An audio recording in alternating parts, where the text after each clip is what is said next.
Any of you have a house sheep? Anybody have a sheep that lives in your house? No? Do you know why? Because sheep cannot be commanded. You know how to get the sheep to do what you want the sheep to do? You protect it, you provide for it, and then you go where you want it to go. Last principle of leadership here is lead by doing, never by dominating. That's what Peter says about leadership in the church. He says that's what it has to look like. That's one of the primary gifts that a church can offer to the world where we live. We've got a model of leadership that inverts the organizational pyramid so that the people who find themselves with power and influence leverage their power and influence to serve the people that they're called to lead.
First Peter chapter 5 today, if you got a Bible.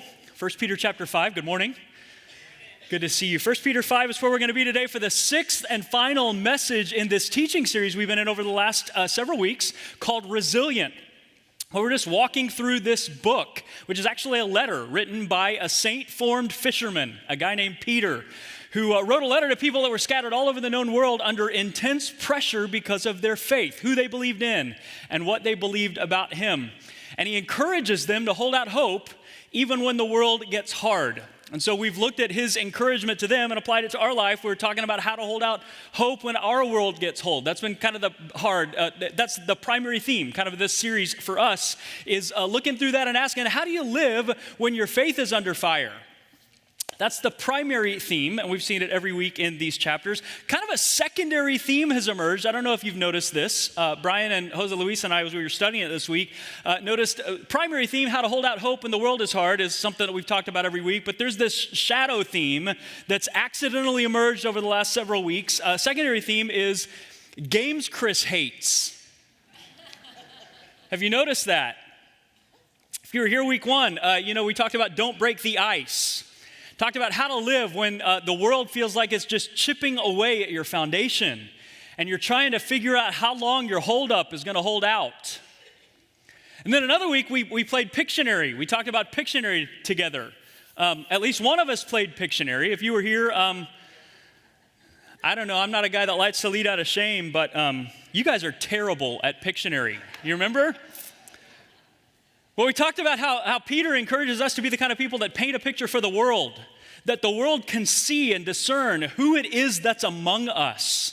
And that by the way we gather together, when we gather together in moments like this and in smaller environments around the world, that they're able to see a picture of who Jesus is and what we're called to, even in a world like ours. Last week, we talked about a different game that I hate. We talked about unconscious football, which is a game that I hate for a whole different set of reasons. But we talked about different kind of hurt. And what do you do when you find yourself hurting, or you feel yourself hurting, or sometimes when hurting finds you where you live? And Peter's walked us through every single one of those things. But I felt like this week, just since we're wrapping up the series, it's only fair that we kick off this morning with another of my least favorite games. And I'll just bring you in the loop on another game that I don't like for all kinds of reasons. It's the game, maybe you're familiar with it, it's a game called Simon Says.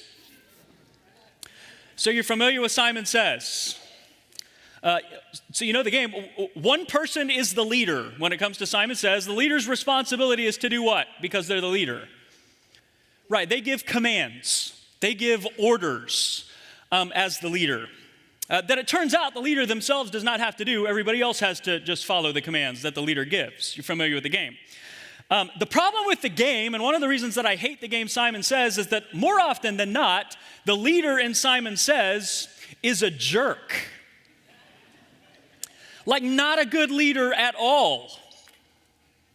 They give you all kinds of random commands, orders that you have to do that don't fit together. Like, they don't make sense. There's no rhyme or reason behind the commands that they choose, except that for some reason it seems Simon, whoever Simon is, has commanded that you have to do them. But it's not just that when it comes to the order that the leaders in Simon Says give.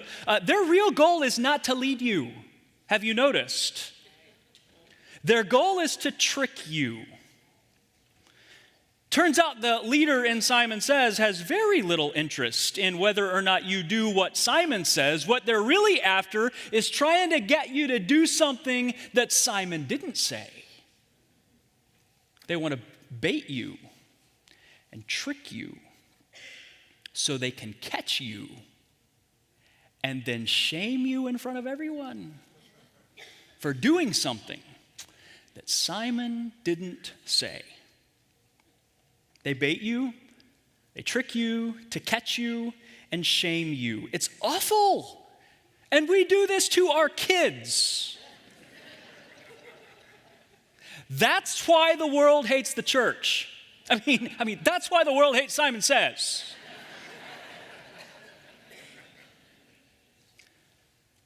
That's why the world hates the church. At least the world's view of the church. I mean, just think about some of your friends, some of your neighbors, some of your family members that are out on church. People that you think, yeah, I might invite them to Easter. They're not coming. Why are they not coming? You know, it turns out most often it has very little to do with Jesus, something that he said or something that he claims about himself. Some of you that are joining us online, you're out on church. Some of you in the service, you're out on church. You're here for something else or for someone else, but you're out on church. And the reason that you're out on church has very little to do with Jesus, something that he said, something that he claims about himself, and almost everything to do with a Simon Says experience of someone who was the leader in a church. Like their whole goal in life, or at least in leadership, was to make commands that they may or may not follow themselves. But it ultimately felt like their desire was to bait you, to trick you so they could catch you and then shame you, doing something that Jesus didn't say. Do you know why that perception is out there? Because those people are out there. And, dirty little secret about doxology, a few of them may even be in here.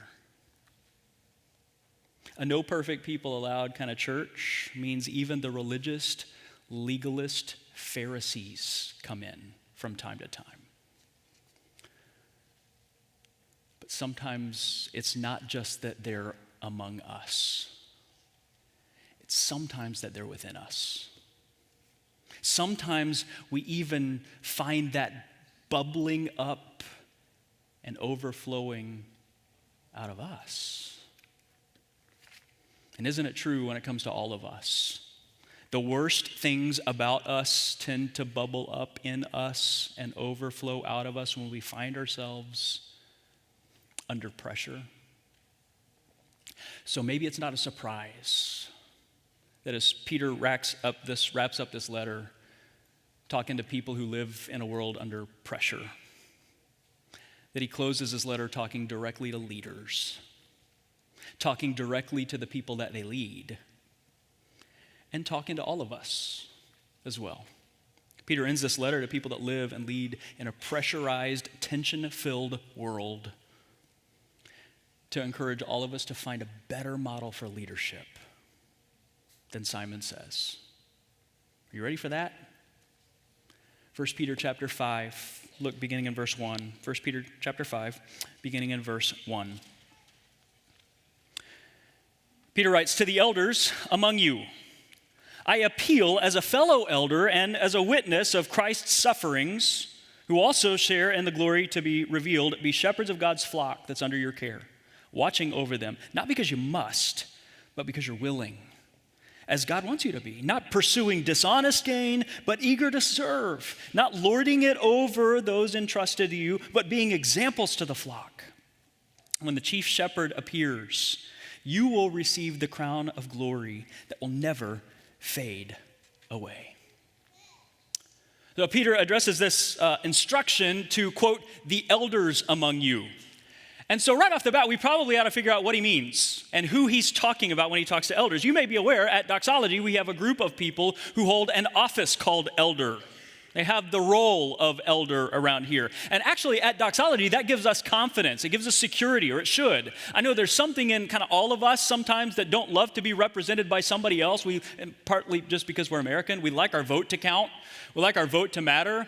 And yet when we step back from that, isn't it true, we all kind of realize there are limits to a governance where majority rules, because the wise voice isn't always the majority voice. So it's helpful to have a group of people like that. And it looks differently in different kinds of churches, but God's design for church seems to be for proven, faithful, wise leaders to be raised up and given official responsibility within a church to guard and to guide its doctrine and its direction. That's the job description of elders, people that hold that office at Doxology, to guard and to guide the direction and the doctrine of Doxology. We believe that they'll be held accountable for that by God, for how they lead and what they lead us towards. But when it comes to 1 Peter and 1 Peter chapter 5, is that who Peter's talking to? It'd be helpful to know. Or is he using the word elder in a different way? I mean, in verse 5, if you just look down there, he talks to youngers. So is Peter referring more broadly, perhaps, to people with influence and maturity when he talks about elders?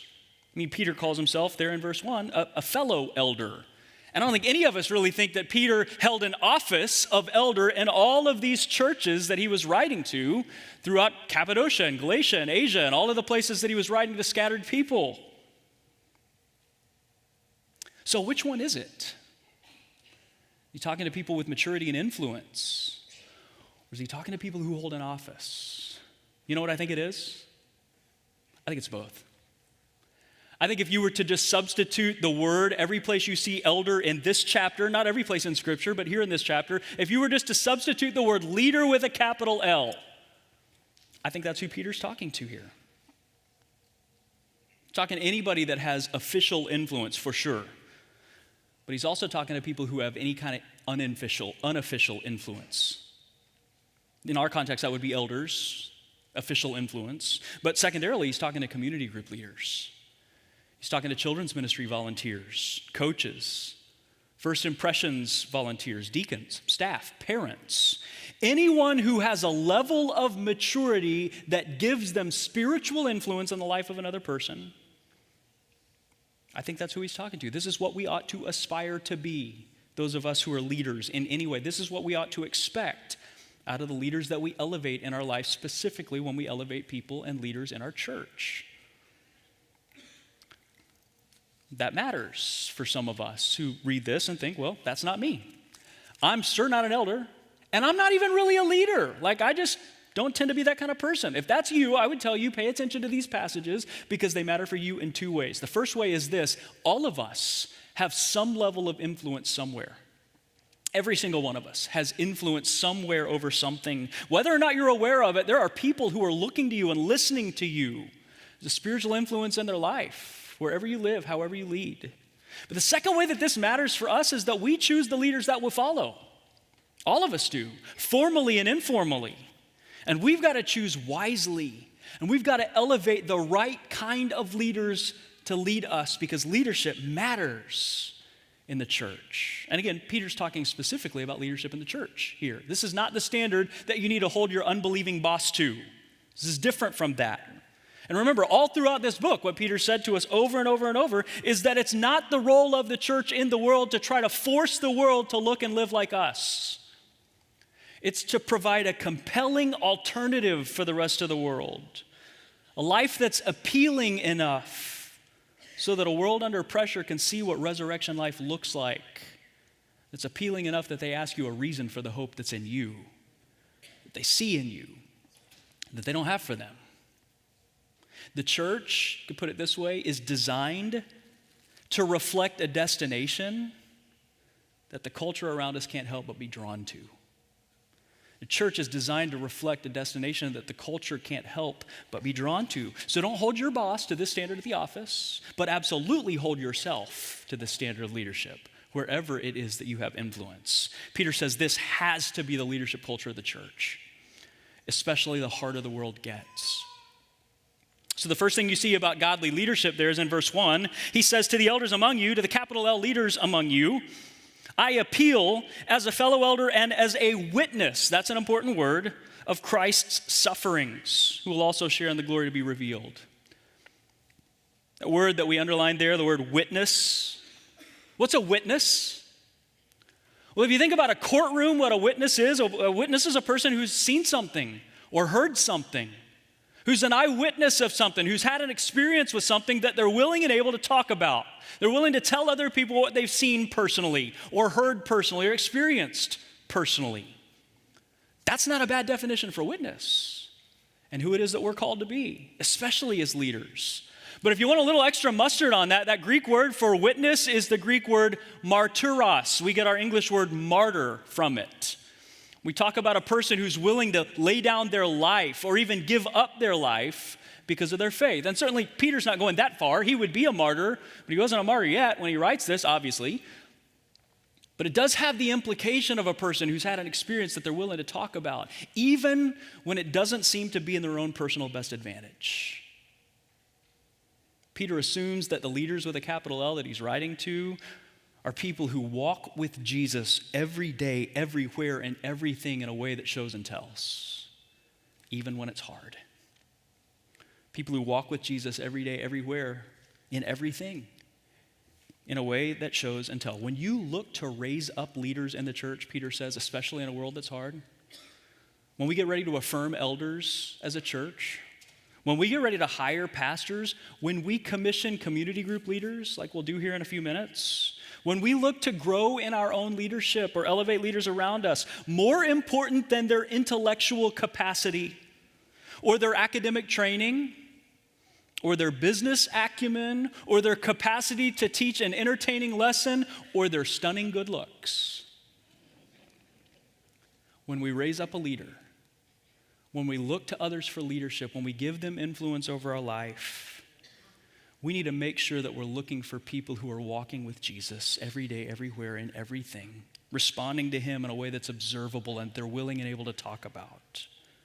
Someone that's living a cross-shaped, resurrection-empowered life in their everyday life. Elevate leaders, Peter says. Aspire to be leaders who reflect that in the way that you live, in the way that you lead. The second thing that you see about leaders is in verse 2.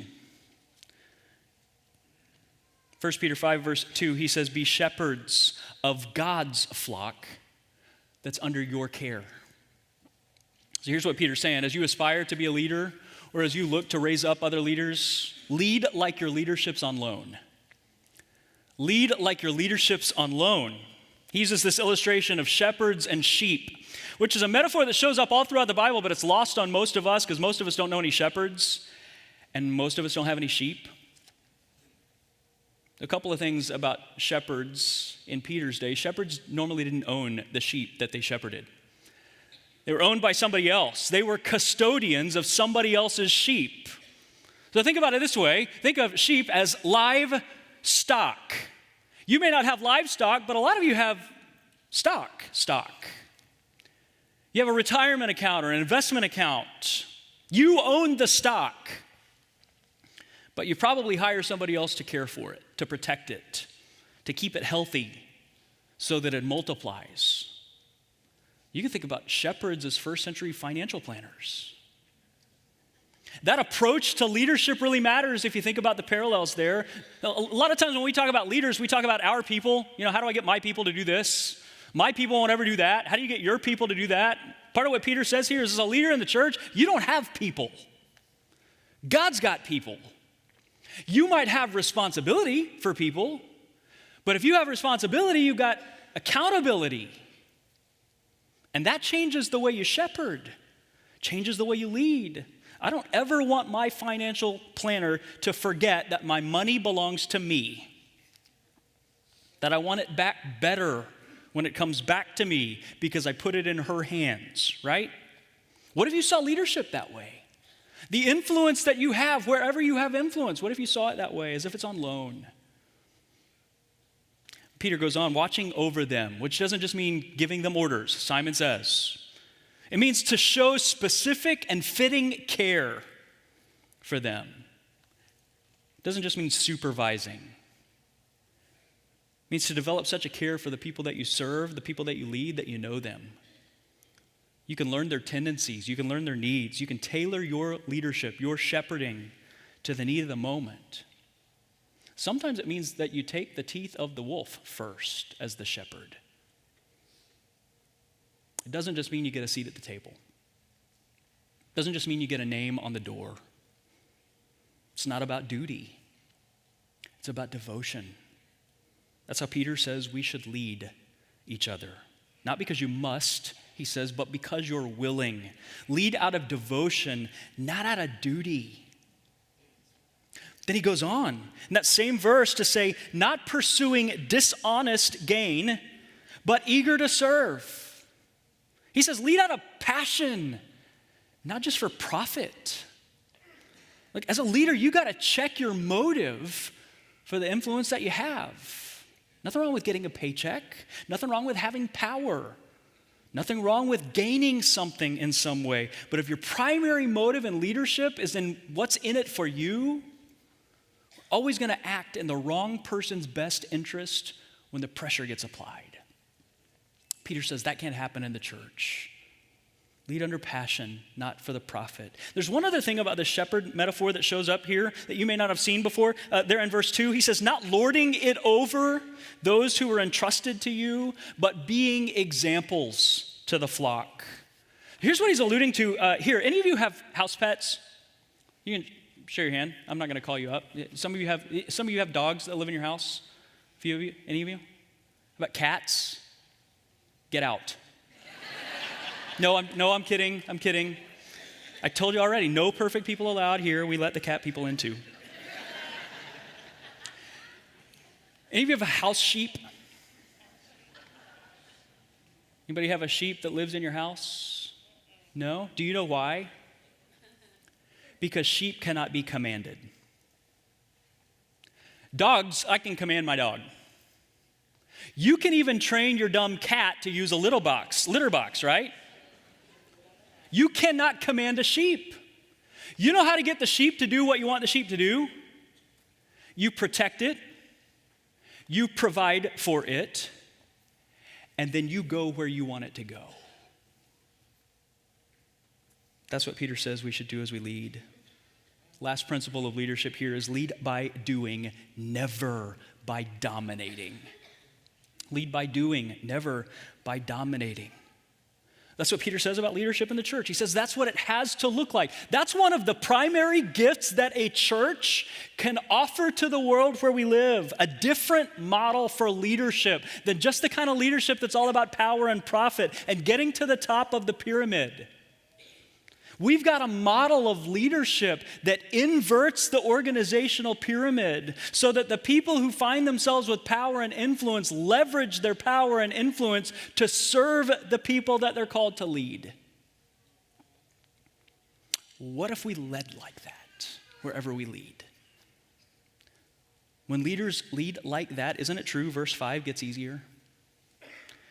Peter begins to speak to followers in verse 5, to the youngers, to the people who are less mature in something and find themselves under leadership in one area or another. And just like we said with leaders, I think it's tempting sometimes for some of us to say, well, I'm not really a leader. It's also tempting for some of us to say, I'm not really a follower.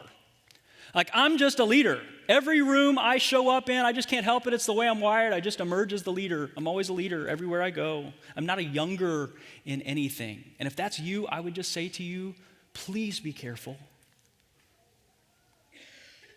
Just like everyone has influence somewhere, everyone has immaturity somewhere.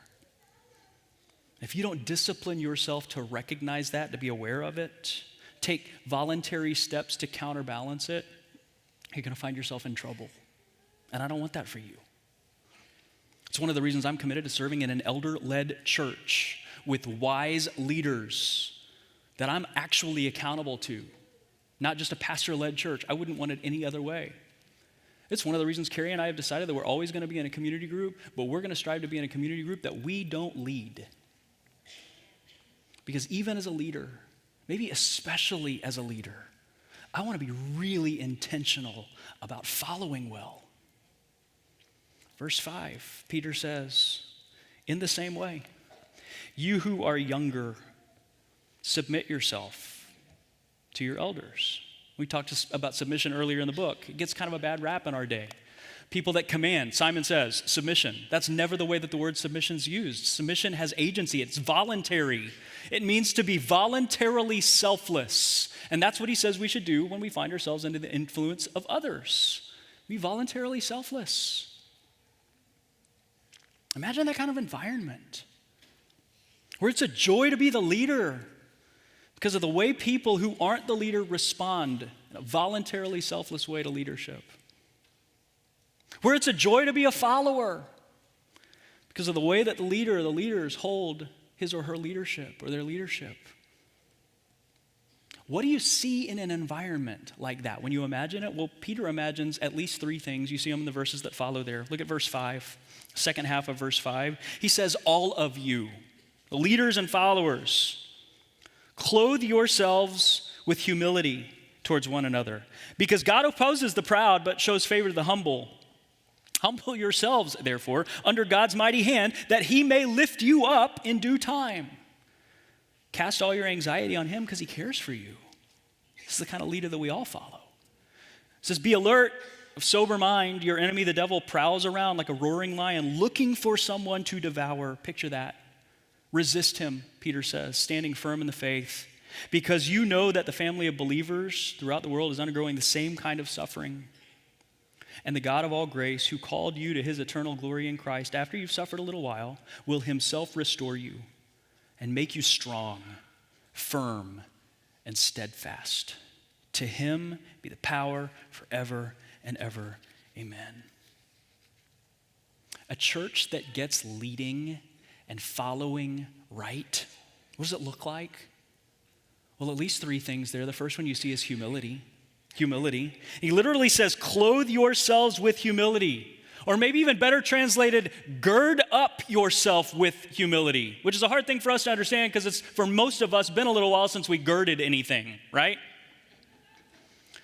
The idea of girding is to cinch something up. It referred to a slave's garment, and you would tie it up and tie it tight so that when you worked hard, it didn't fall off. He's saying when it comes to humility, we've got to be the kind of people, whether we're leaders or followers, who tie humility on tight so that even when it's hard, it doesn't fall off. Cinch it up, tie it on. Scott McKnight says this about this command. When everyone's committed to serving each other, this humility thing, the problems related to leadership and followership are eliminated. And he's right, isn't he? The power dynamics, abusive leadership, the struggles of following leaders. Doesn't mean that conflict goes away. It doesn't. But it changes.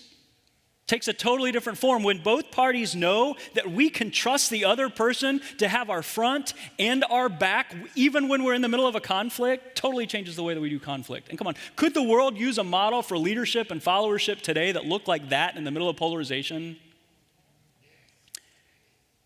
Peter says, how about you do that? Gird up with humility. He also talks about community. In a world with an enemy that tries to separate us. In fact, you might not notice this in the English translation. All of those commands are in the second person plural in the original language. You could translate them y'all. Y'all stay alert, Peter says. Y'all have a sober mind. Y'all resist the devil. Why? He tells us because he's like a hungry lion that's prowling around. Now, I don't know if you've ever watched Planet Earth, but I know how this goes. The lion's goal when he's hungry is to separate something from the herd. And he doesn't care how it happens. If it's the sick or the young, it's the injured. if it's the cocky and overconfident, doesn't feel like it needs the community of the herd, or if the animal's distracted with all kinds of opportunities elsewhere, just drifts away.